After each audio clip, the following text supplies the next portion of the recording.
Welcome back to the Pokemon Black No Experience run. Last time, on our run through the Elite Four for the second time, we defeated Marshall. This time, we're going to need a little bit of healing afterwards. Yes, like I said earlier, if I was not allowing healing between fights, this would be absolutely even more ridiculous than it already is. So I figure, yeah, this is totally fine. Now, just to refresh you guys on my rules, if you don't realize by now, I am not allowed to use revives during battle, but using revives outside of battle is okay. So here, I'll just use a couple of revives. Because I'm definitely going to need these two for the next opponent. Next, we're going to be going after Shauntal. And, well, she was probably the one that I was most worried about. Her Pokemon all have very wide move pools, most of them hit pretty hard, and she still has that Chandelure, which, well, Chandelure hits like an absolute truck, and there are very little reliable ways at this point to actually reduce its damage output. I don't think there's much I have that can learn Rain Dance apart from Bronzong, and well, Bronzong is going to get obliterated by fire before it has a chance to even do that. Now, Psychic is actually not going to be too useful here, so I figure I can replace it with Flamethrower. However, you need to be careful when doing this. The new move that you're adding will inherit the old move's PP. In the case of Flamethrower, that means that I'm now down to 6 PP out of 15, which means I'm probably going to need to use an Ether on it. Good thing I saved those for now. You generally need these coming into the Elite Four, but yeah, gonna need these because switching around moves via TM doesn't restore their PP. Just, you know, so that you don't abuse TMs for infinite PP restoration. So I can kind of see why they do that, but it can get annoying, and that's why you will want to have a couple of Ethers in store just to restore the PP of moves that you switch around via TM. But yes, Flamethrower is definitely going to be more helpful than Psychic in this battle. I'm going to lead with Ignis again, because her first Pokemon, just like Marshall, does seem to be a substitute bait, or at least I thought at the time. Turns out actually not so much, and this was probably kind of a stupid move, but anyway, let us, okay, having second thoughts, but I think we're going to go for it. Here we go.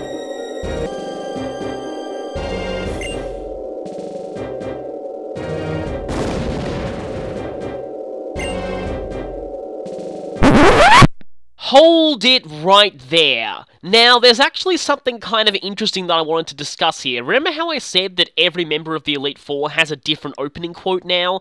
Remember how I also said that one of them is actually pretty interesting and that it's not Marshall? This is the one.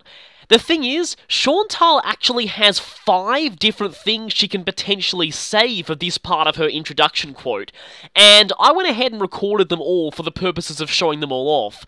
It seems to be randomized. The most reliable way to change what she says is to save and reset. Nope, not load a save state, actually save and reset outright. So, here are the other 4 things that she can say.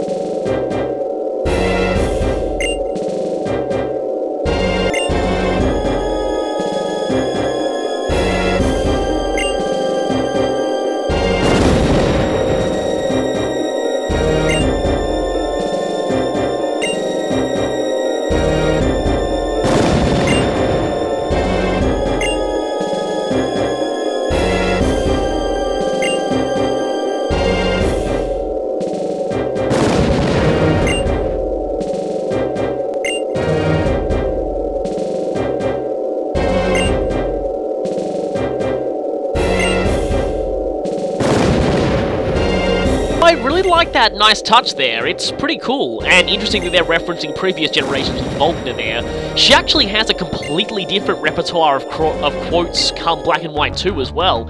So, here we go. It's time to fight the Ghost-type expert Shauntal for the second and, well, final time.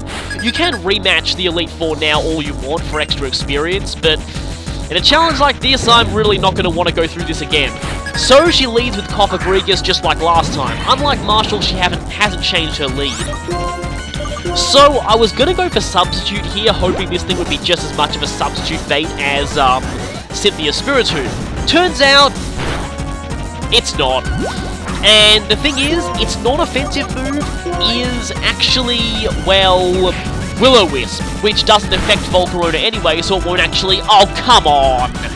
Really? Don't you just hate it when you come just short of a 2-hit KO like that?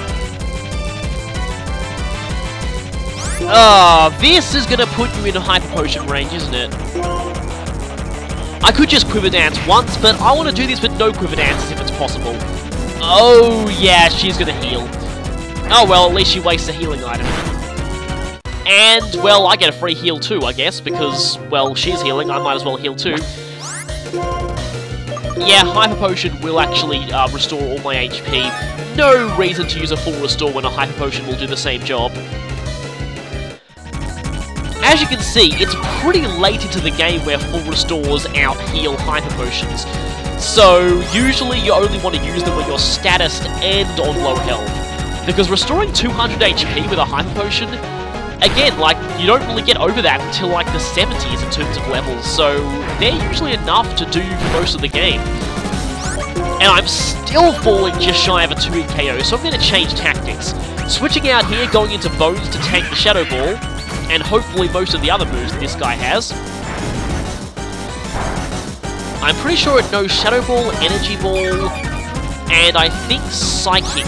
Yes, actually, so nothing it has is neutral on me. Everything's either not very effective or no effect.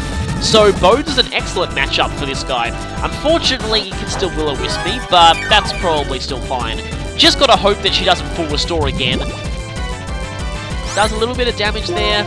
It's always hard judging toxic damage, whether or not it'll put them into full restore range. If I use Payback now, I may be able to put them into toxic KO range, but I kind of doubt it.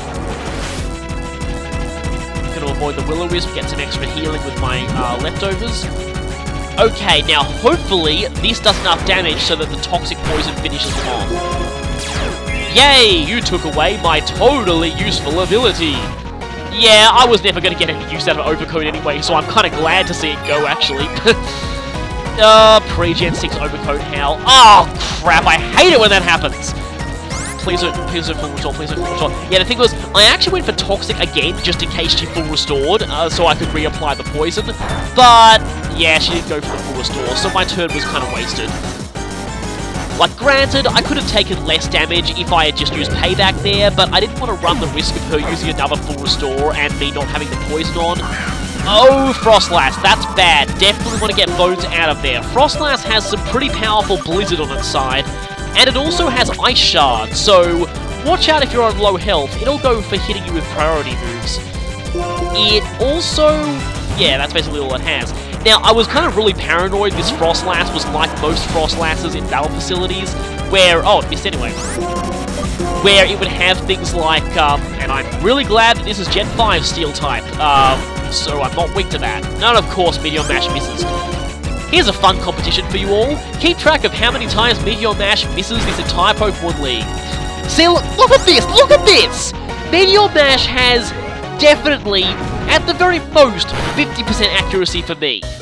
Definitely not 85. This is the reason why I don't use Fire Blast competitively. So many competitive analysis say that Fire Blast is always better for the extra power. Me?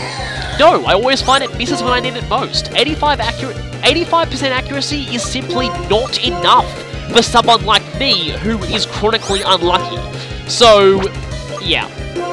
Speaking of Fire Blast, Deleta's gonna get Fire Blast in the face. Now, why would you go for Psychic? That's quadruple resisted. Weird. Maybe they just didn't want to waste Fire Blast PP. Oh well, I never understand the AI sometimes. Anyway, I was paranoid that last Frostlass had the Hail Bright Powder, Double Team, Snow Cloak, yeah, ability combo, but it didn't, thankfully. And yes, now you can see the one thing that I was really worried about. Chandelure is incredibly painful. Its Fire Blast is so painful that, as you can see on Whirlwind here, it's going to do a lot of damage even if it's resisted. Except it's going for Shadow Ball here. May not be as strong as Fire Blast, but it's still a 140 base special attack stat backing it up. Hopefully I can outspeed after this Dragon Dance. If I don't, something is horribly wrong.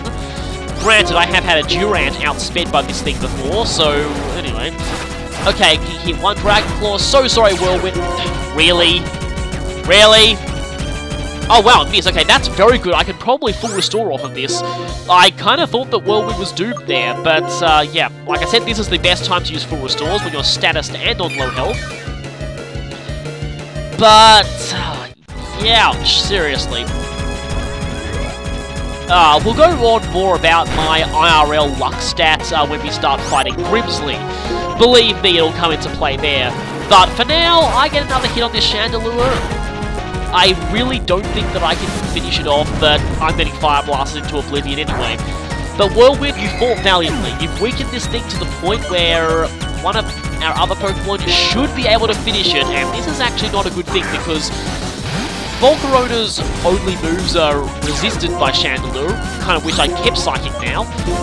And Kyurem is going to get Fire Blasted, which is going to hurt a lot. Yeah, now if that was a critical hit, I would have been in serious trouble, but speaking of critical hits, I'm pretty sure that one was unnecessary. I think I probably would have KO'd anyway. Golurk, eh? Okay, Golurk is incredibly slow, and he is very weak to Ice Beam.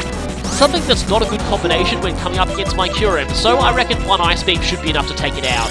This thing can be pretty powerful, but it does like to lower its own HP with Curse, so if you do more than half damage to it on the first turn, there's a very good chance that it'll just suicide with Curse.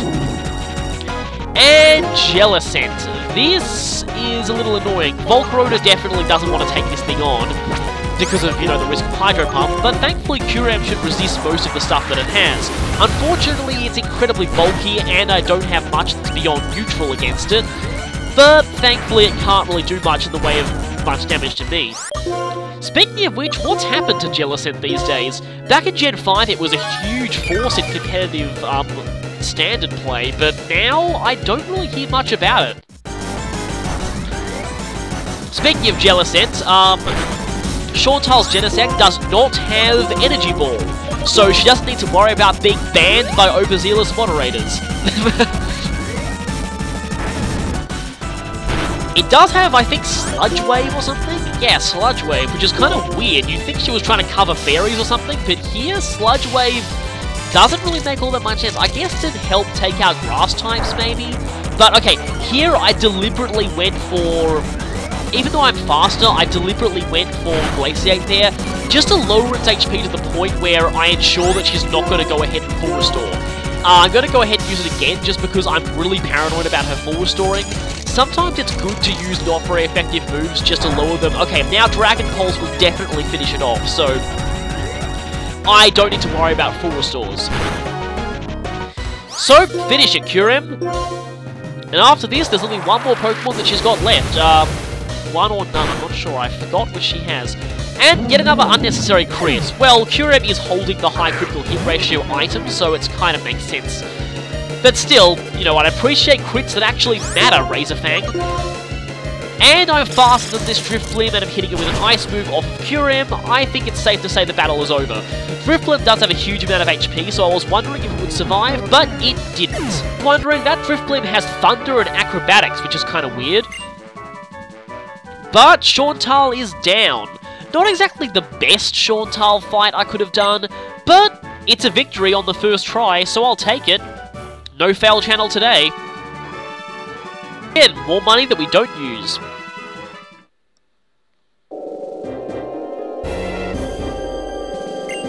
I'm pretty sure she said exactly the same thing the first time. It's kind of weird how her personality seems to do a complete flip here.